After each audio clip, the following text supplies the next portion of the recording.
Good evening friends. আমি পুষ্পিতা, কেওড়া পুষ্পিতা থেকে বলছি। সবাই কেমন আছেন? আশা করব নিশ্চয়ই সকলে ভালো আছেন। আমরাও এখনও পর্যন্ত ঠিকঠাক আছি। তো আজকের কন্টেন্ট বললে ভুল হবে, আবার বিষয়, কন্টেন্ট মানে বিষয়টা হচ্ছে অভিনেত্রী রত্না ঘোষালের দাদা শঙ্কর ঘোষাল। তিনিও একজন বড় মাপের অভিনেতা এবং তিনি থিয়েটার করতেন, আগে থিয়েটার করতেন এবং টিভি সিরিয়ালও অনেক করেছেন, সিনেমাও করেছেন। এক কথায় বড় মাপের অভিনেতা। তার বর্তমান পরিস্থিতি দেখে অত্যন্ত খারাপ লাগলো। তার পরিবারের সদস্যরাই তার উপর অত্যাচার করছে। এই বৃদ্ধ বয়সে, 75 বছর বয়স তার, তিনি ভিডিও করে সবই বলেছেন। 75 বছর বয়স। তার ছেলে শিক্ষিত, বড় জায়গায় সার্ভিস করে এবং বেতনও খুব ভালো পায়। কিন্তু তার পরিবারে কে কে আছে?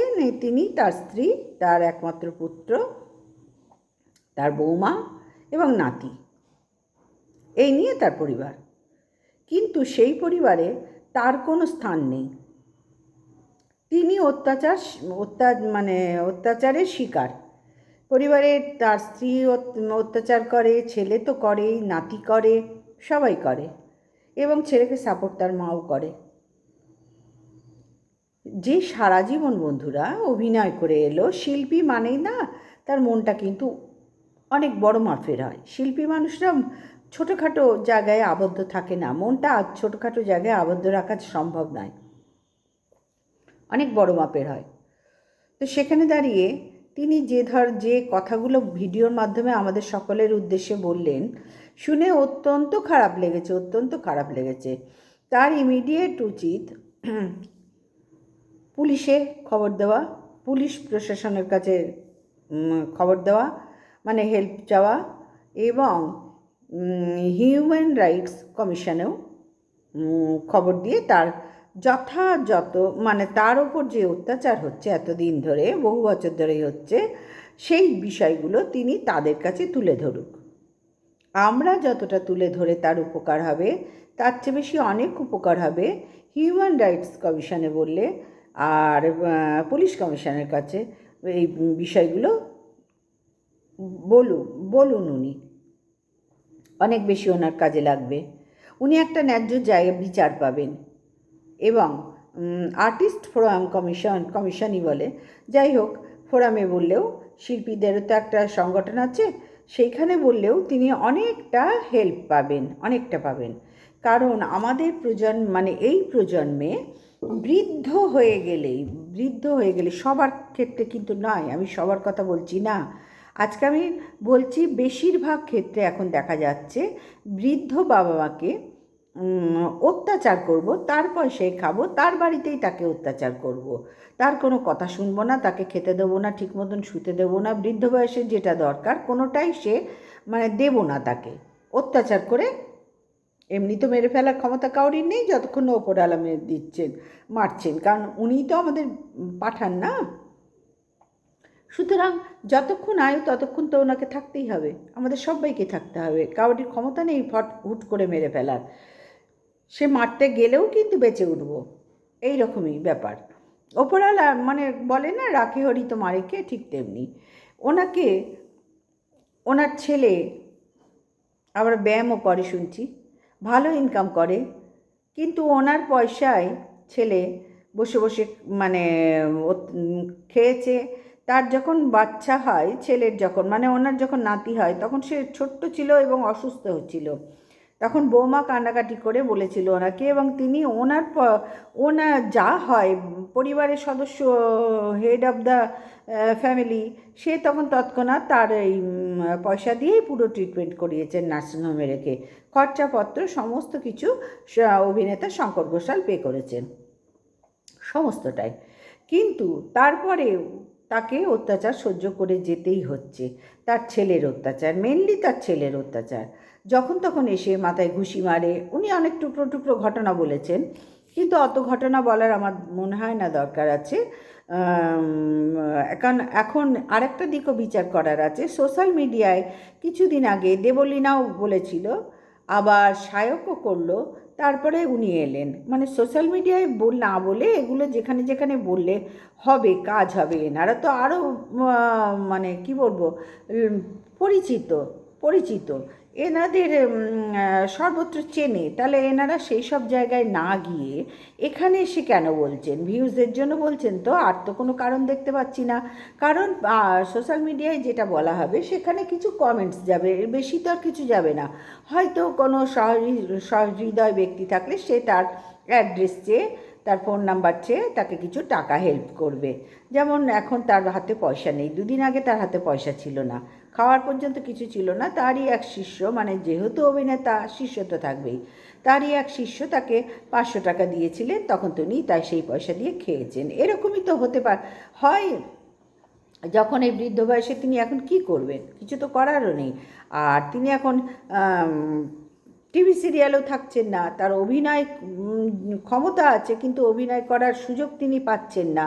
কারণ কত বৃদ্ধ মানুষকেও তো দেখছি টিভি সিরিয়ালে করছে, সিনেমায় করছে, তিনি পাচ্ছেন না।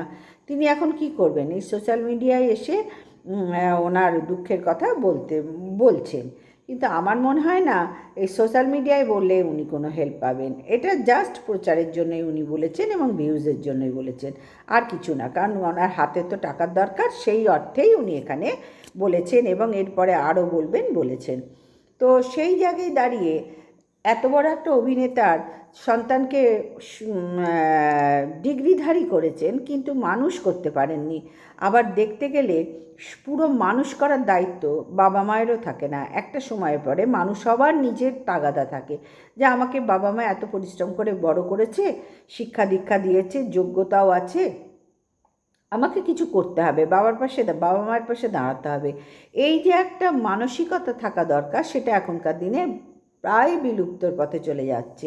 কারণ সবার কথা, আমি আবার বলছি, সবার কথা বলছি না, প্রায় ম্যাক্সিমাম এই জিনিস হচ্ছে।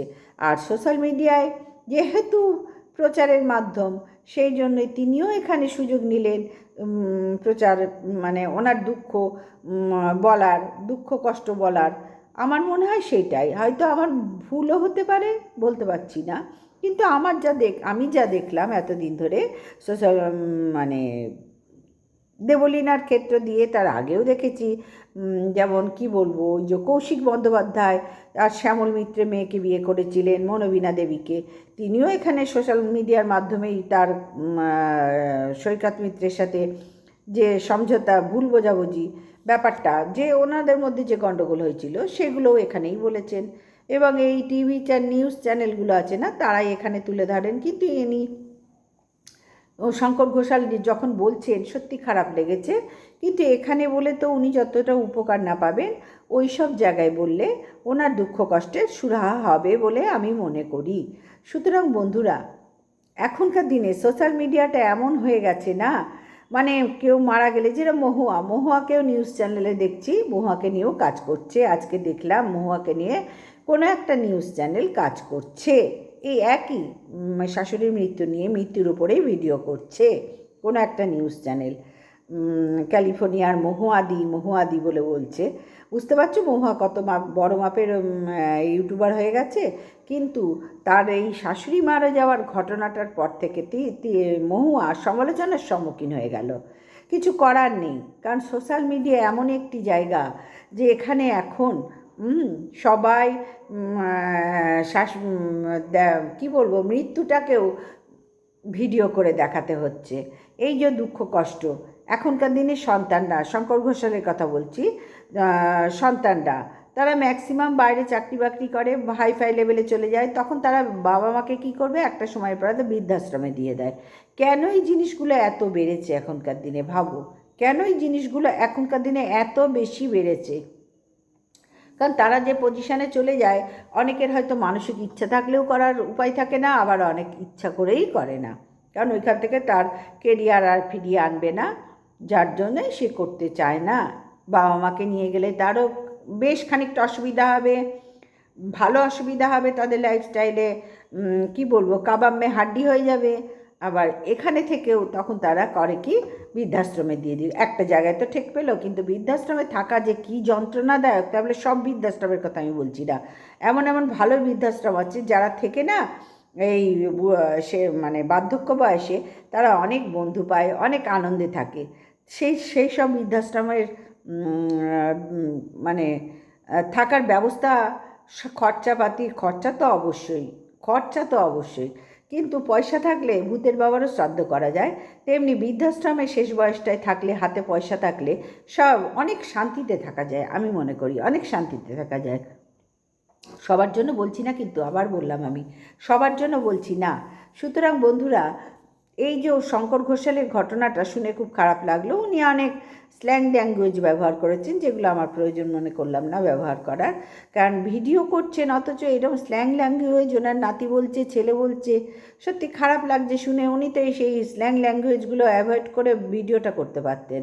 আমার এইখানেই খটকা লাগলো, জানো তো, এইখানেই আমার খটকা লাগলো যে এরকম একটা বড় মাপের অভিনেতা, এবং রত্না ঘোষাল তাকে মাসে মাসে 3,000 টাকা করে দেয়। কিন্তু অনেকে বলছে যে রত্না ঘোষাল তো এই ব্যাপারটা দেখতে পারে। শঙ্কর ঘোষাল বলছেন ওকে দেখবে, কেন দেখবে, আমাকে পয়সা দিচ্ছে, কেউ কাউরি দায়িত্ব নিতে চাই, ও যে 3,000 টাকা করে দেয় আমাকে, এই যথেষ্ট। কারণ রত্না ঘোষালের তো বয়স হয়েছে, তারও তো এখন অভিনয় মানে অভিনয় জগৎ থেকে অনেকটাই সরে যাচ্ছেন না, একটা বয়সের পরে তো সরতেই হয় সবাইকে। তো তারও তো চালাতে হবে, তাকেও তো চলতে হবে, বেঁচে থাকতে হবে। 3,000 টাকা করে দেয়, এই বিরাট আমার কাছে মনে হয়, বিরাট এটা। কিন্তু ওনার ছেলে যখন এই রকম একটা হাইফাই পজিশনে আছে, তখন বাবার ওপরে এরকম অত্যাচার মেনে নেওয়া যায় না। তার মানে শঙ্কর ঘোষালের ছেলে মানুষ হয়নি, ডিগ্রিধারী হয়েছে, মনুষ্যত্ববোধ তার জন্মায়নি, এবং সে অমানুষই থেকে গেছে। বাবা এত বড় একটা অভিনেতা, কিন্তু তার পুত্র সন্তান একেবারে অমানুষ থেকে গেছে। কিভাবে যে বাবা মার সেবা করতে হবে, বাবা মার সেবা বলে এই বলে বলছি না যে চেয়ারে বসিয়ে পা ধুয়ে জল খেতে হবে, এটা কথা নয়। কথা হচ্ছে তাদের দেখভাল, বৃদ্ধ বয়সে তার ওষুধ খরচা লাগে, তার মানে খাওয়া ওষুধ, শুধু ওষুধ খেলেই হয় না তো, তার সাথে যা খাওয়ার এই বয়সের মোটামুটি তো একটা দিতে হয়। হ্যাঁ, আমরা তো বিশাল কাউরির নয় যে ডাক্তার যেভাবে বলেন সেইভাবে আমরা থাকতে পারি না। মোটামুটি একটা এই বয়সে পৌঁছে গেলে লাগে, এগুলো লাগে। কিন্তু তার কোনোটাই শঙ্কর ঘোষালের ছেলে কোনো ব্যবস্থাটাই গ্রহণ করেনি, উপরন্তু অত্যাচার করছে।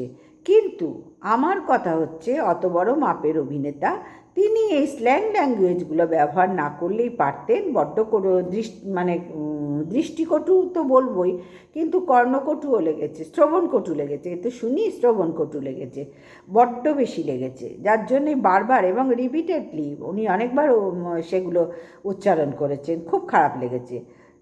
সুতরাং আমার সোশ্যাল মিডিয়াটা এমনই একটা প্ল্যাটফর্ম না বন্ধুরা, কেউ বাড়ির মারা গেলে তাকে মুখাগ্নি পর্যন্ত দেখাতে হচ্ছে সবটা ভিডিও করে।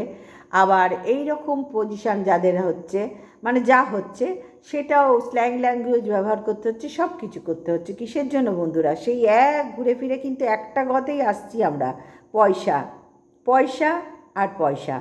পয়সা ছাড়া কেউ এক মুহূর্ত বাঁচতে পারবো না, কেউ বাঁচতে পারে না। সুতরাং পৃথিবীতে সবচেয়ে ভগবানের পরেই কার স্থান? পয়সার স্থান। পয়সা ছাড়া কাউরির কোনো মূল্য নেই। তোমার পয়সা থাকলে তোমাকে যারা চিনত না তারাও তোমাকে চিনতে চাইবে, আর পয়সা না থাকলে যারা তোমার পাশে আছে তারাও আস্তে আস্তে সরে যাবে। সুতরাং পয়সাই এখানে সব। তাহলে আমাদের কি করতে হবে? বিশেষ করে আমাকে কি করতে হবে এখানটায়? আরও পরিশ্রম করে ভিডিও বানাতে হবে, তাই না? পয়সাই যখন সব। হ্যাঁ, আমি তো আর এদের মতন সোশ্যাল মিডিয়ায় এসে আমার ঘরের কথা এইভাবে স্ল্যাং ল্যাঙ্গুয়েজ ব্যবহার করে তো করতে পারবো না। সুতরাং ভিডিওর মাধ্যমেই আমাকে পরিশ্রম করতে হবে বন্ধুরা। এর থেকে অনেক কিছু আমার শিক্ষা হচ্ছে, জানো তো, সোশ্যাল মিডিয়ায় এসে অনেক কিছু শিখতে পারছি যে পয়সার জন্য কী না মানুষ করতে পারে।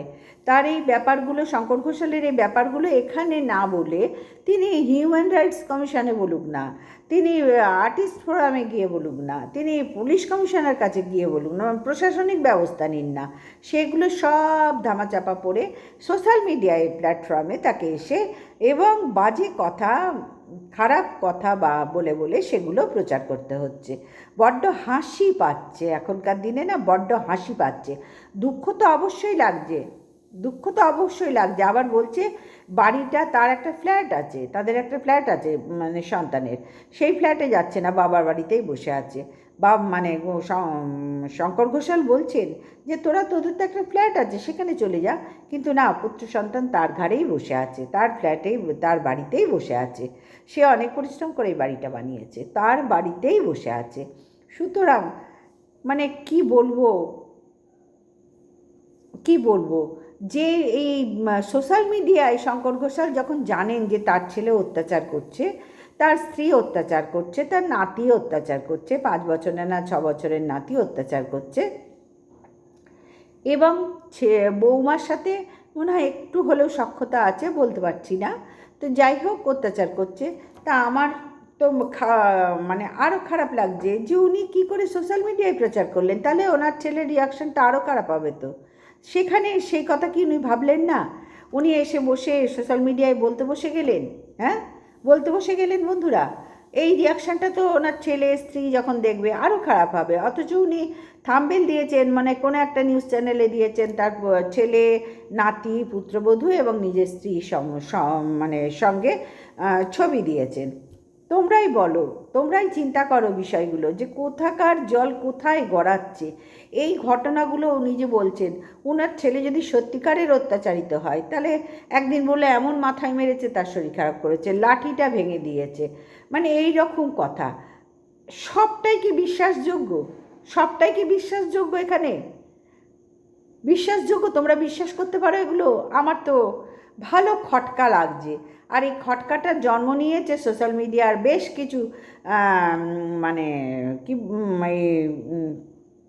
বলো না, দুদিন আগে দেবলীনার ঘটনা, তার আগে, তারপরে শায়কের ঘটনা, তার আগেও কৌশিক ব্যানার্জি এবং সৈকত মিত্রের যে ঘটনা, তার আগেও এরকম ঘটনা আমরা দেখেছি। এবার উনিই বা বাদ যান কেন? সোশ্যাল মিডিয়ায় আসলে ওনার এই ঘটনাগুলো দেখার পরে নিশ্চয়ই হবে যে হাতে যখন পয়সা নেই, তখন সোশ্যাল মিডিয়ায় আমার ঘরের কেচ্ছাটা বললে আমার দুটো পয়সা তো ঢুকবে, পয়সাই তো আসল লক্ষ্য, তাই না? পয়সাটাই তো আসল লক্ষ্য। কারণ উনি যেভাবে ছেলের নামে, বউয়ের নামে, পুত্রবধূর নামে, নাতির নামে বলছেন, ওনার বাড়িতে এত অত্যাচার এরা করছে, উনি এরপরে বাড়ি ঢুকলে কি হবে সেটা কি উনি ভাবলেন না? উনি একদম দ্বিধাহীন হয়ে সমস্ত বলে গেলেন, সমস্ত গটাপ, সমস্ত গটাপ, আর কিচ্ছু নয়, সমস্ত গটাপ বন্ধুরা। তো চলো, এই ভিডিওটা এর চেয়ে বড় করার ইচ্ছা এই মুহূর্তে নেই, কারণ উনি পরবর্তী অধ্যায়ে আবার আসবেন। উনি দেখি কি বলেন, যতটা বললেন উনি তার ওপরেই আমি ভিডিও, মানে আমার অত্যন্ত খারাপ লাগলো সোশ্যাল মিডিয়াটা মাধ্যমটাকে বেছে নিতে হলো, সোশ্যাল মিডিয়াটাকে বেছে নিতে হলো আপনার দুঃখের কথা বলার জন্য। তাহলে আপনি বাড়িতে ফিরবেন কি করে? আপনার বাড়ির লোক এত অত্যাচার যখন করছে, এরপরে বাড়ির লোক তো আপনাকে আরও মারধর করবে। কই সেটা তো ভাবলেন না, সেটা তো ভাবলেন না। কিরম অবাক লাগে না বিষয়গুলো, বিষয়গুলো কিরম অবাক লাগে না, যে এরা তো সোশ্যাল মিডিয়ায় সব কিছুই দেখবে, তাহলে এরা এরপর তো আমার ওপর আরও অত্যাচার করবে, আমার তখন কি হবে? না, উনি কোনো কিছুই দেখেননি, কারণ ওনার পয়সার দরকার। আর জানেন বেশ কিছু দিন ধরে সোশ্যাল মিডিয়ায় দেখছেন তো আর্টিস্টরা এইসব করছে, সুতরাং উনিও ভিড়ে গেলেন, যখন পয়সা ওনারও দরকার বৃদ্ধ বয়সে বেঁচে থাকার জন্য, উনিও ভিড়ে গেলেন বাড়ির কেচ্ছা বিক্রি করতে। এটা কেচ্ছা ছাড়া তো আর কিচ্ছুই নয়, কেচ্ছা বিক্রি করতে ভিড়ে গেলেন। হ্যাঁ, বৃদ্ধাশ্রমে এখনকার দিনের সন্তানরা ম্যাক্সিমাম পাঠিয়ে দেয়, তবে সবাই, আবার বলছি সবাই নয়, আগের থেকে মধ্যেখানে অতিরিক্ত এটা হয়েছিল, এখন অনেকটা সেই জায়গার থেকে সরে এসছে সন্তানরা, তাদের জ্ঞান বুদ্ধি অনেক খুলেছে, অনেক খুলেছে, আমি বাজে কথা বলতে পারবো না সন্তানদের নামে, সন্তান মানেই সকলের সন্তানের কথা বলছি, বাজে কথা বলতে পারবো না। এখন সবাই মিলে একসাথে থাকার চেষ্টাটা আমি দেখছি খুব বেড়েছে, এটাই শুভ লক্ষণ, এটাই শুভ লক্ষণ, এবং ভবিষ্যতে মনে হয় আরও বেড়ে যাবে। তারা তাদের ভুল বুঝতে পারবে যে পরিবারের গুরুজনদের কতখানি দরকার আমাদের পাশে, একা চলা কতখানি কঠিন, সব ঠিক বুঝতে পারবে। তো চলো বন্ধুরা, আজকের ভিডিওটা এই পর্যন্তই রাখলাম। সবাই ভালো থেকো, সুস্থ থেকো, গুড নাইট, টাটা।